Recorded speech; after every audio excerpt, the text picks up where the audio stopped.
First of all, injury news. Could you just give us a recap of Sam Luckley, Elliot Minchella, where we're at with them right now? Yeah, so Sam's okay. There is a little bit of an issue there, but it's something that he might have to have a look at later on in the year.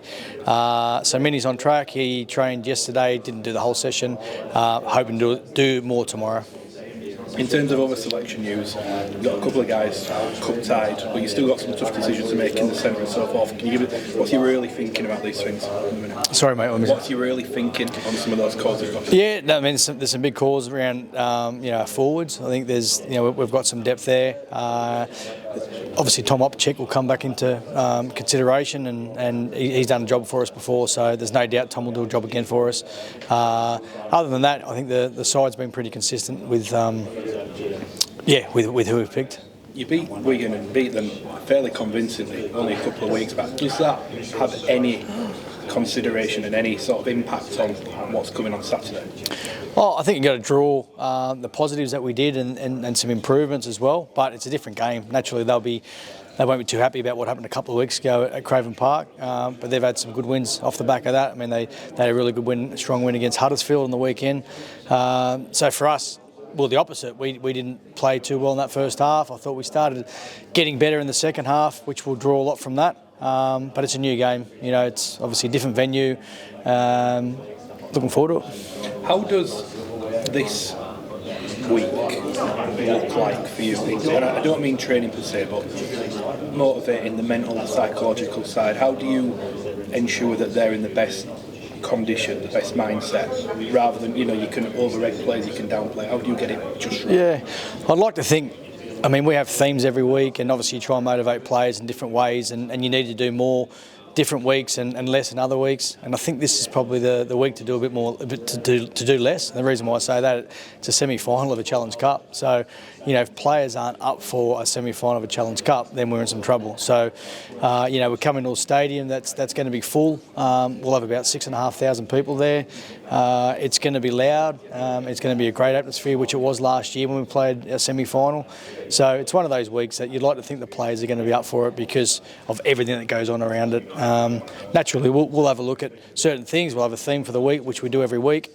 But in terms of motivation, they'll have their own internal motivation. Have you ever pondered, or have you even brought up, not just Wembley last year, but also the Challenge Cup semi-final, two very differing emotions that you could, maybe use from it? Do they come into your thinking, or do you steer clear of them?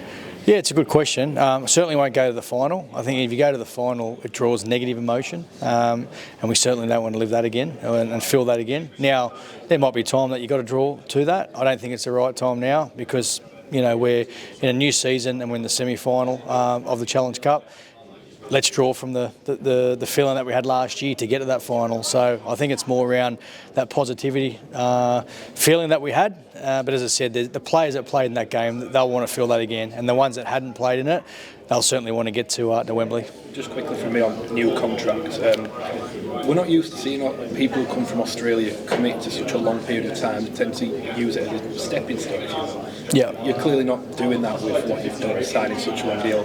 Why were you so comfortable signing a contract of that length and committing yourself and your family as well? Yeah, I think that's probably why, mate. The family's comfortable, the family's happy. That's first and foremost. If my family weren't, then make my decision difficult because I've got a job that I absolutely love. But if the family's not happy, I can't do my job properly, and it can be difficult, but it's the opposite. The family love it. So that was the first thing, and then naturally I love the club. It's got a lot of similarities to the club that I grew up in the NRL, from a community point of view, and just where we're at the moment.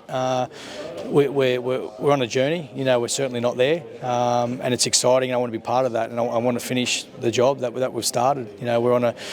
As I said, we're on an exciting path, but there's a lot of hard work to be done, so we've got to do it. What does the end of the journey look like? I'll let you know when we get there, but I don't like to say there's an end to anything. What's success? People can say we had success last year. People can say we're having success this year, and you've got to enjoy the little wins. So we're certainly enjoying playing in big games, but does silverware determine success? It certainly helps, but what we want to do is we want to produce more juniors. We want to get our academy with the best teams in the competition, because when you've got that, I think that's when sustained success happens. Our academy staff are doing a really good job, but we know where we want to get to in that area, in that space, which we're working hard at. So, to have, I suppose, similar to Penrith and the Rabbitohs and clubs like that, St Helens and Wiggins, when you've got a core group of 8 players who are academy players, I think that's success, and that's what it looks like for me. Then the trophies, I believe, will come along with that. But certainly we're chasing trophies before then. Back-to-back cup finals in this era is quite rare. I mean, if you were to get there this weekend, what does it say about where you are as a club and a group in terms of the journey you're on?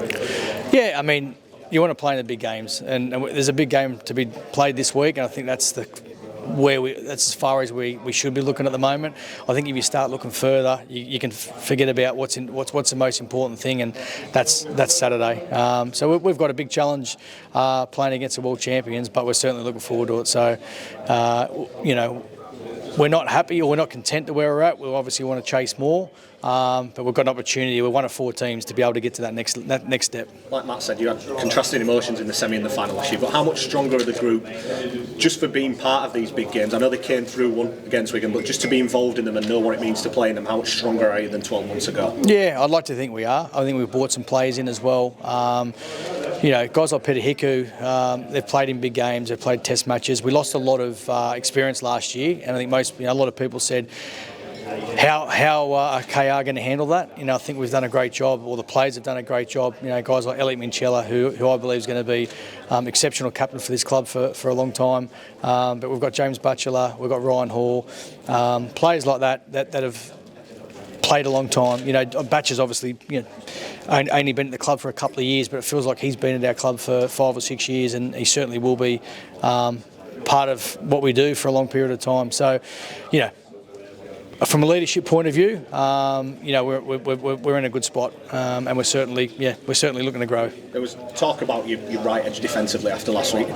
How much emphasis have you put on trying to correct that this week? Do you think the noise has maybe been a bit too loud? And similarly, how on it does that edge have to be against what is a very good Wigan left edge attack? Yeah, no, the noise hasn't been, because it's been there. It's evidence. Like the last couple of weeks is not where we want to be on that right edge. So, like every training session, we'll keep looking to improve, and we're certainly looking to improve the right edge this week, and we're looking to improve the left edge, and we're looking to improve our middle. Our defence hasn't been where it should be and needs to be. Big games, you can't be letting in 20 points, you can't be letting in 26 points, and like last week for us, it's just probably the last 2 weeks the ease that we've let opposition score tries. Certainly on the weekend we were doing different things on that right edge, and we're open to that. It's reality. We're going to be watching that tape going. There's opportunities here, but we certainly know there's going to be, when you're playing against a team like Wigan, they're not just going to go down that left-hand side. They'll play you through the middle. They'll play on that right edge. So we're working on all areas of our game. Just finally, on the edge, is there an element of, obviously Budgie was a late arrival in pre-season, Petter just probably trained most of pre-season at fullback, so in terms of sort of synchronicity, it's quite a new edge in terms of relationships, isn't it? Yeah, it is. I mean, I think we were doing things that were uncharacteristic last week. It was, a 3-man. Tyrone was jumping down the line, the other 2 were back. Then we had Petter jumping out of the line, and the other 2 were back. And then we had the Budgie. So they're just doing different things. It was like that we just was our first game together. But so it was uncharacteristic. I mean, the week before, as I said, there was a couple of tries that we weren't overly proud of as well. But that's an area this week that we'll get right. Just on family, Willie. I remember speaking to you when you first came over, and you said that you'd already told your wife years back, a few Wigan days, that you wanted to come and coach in Super League. But how much were you always confident that they would settle here? Because it's a massive thing to take into account. Yeah, I think going to Newcastle helped us. So we went to Newcastle before we came here, and I think that was probably the bigger move for my wife. Even though it was only 2.5 hours up the road, she found that harder, I think, because that was the initial move for us. And then coming over here, she said she's found it a lot easier. So, she's got a really good job that she loves. Kids love their school. So, yeah, everything in that aspect is really good.